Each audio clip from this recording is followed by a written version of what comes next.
निर्भीड निष्पक्ष वृत्तांकनाचा बुलंद आवाज राजसत्ता न्यूज।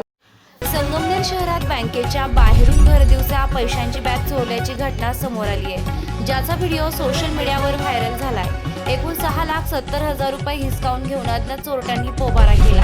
ही घटना संगमनेर शहरातील घोलेवाडी गावातील शीतल मार्केट येथे पायऱ्या चढत असताना पाठीमागून एक इसम आला आणि त्यानं हातात असलेली पिशवी, ज्यामध्ये तब्बल 6,70,000 रुपये हातातून हिसकावून मोटरसायकलवर बसून पसार झाला। संगमनेर जवळील घोलेवाडी येथे बँकेत पैसे भरण्यासाठी जात असताना अज्ञात चोरट्यांनी ही चोरी केली आहे। सीसीटीव्ही मध्ये या चोरीची संपूर्ण घटना कॅमेऱ्यात कैद झाली आहे, ज्यामध्ये चोरटे दुचाकीवरून येऊन बॅग घेऊन गेल्याचं दिसत आहे। सदर 2 चोरट्यांचा सहभाग यात चोरीत दिसत आहे। या प्रकरणी संगमनेर शहर पोलीस सीसीटीव्ही फुटेजच्या आधारे आरोपींचा शोध घेत आहेत, परंतु संगमनेर शहरासह आजूबाजूला अशा घटना घडत आहेत।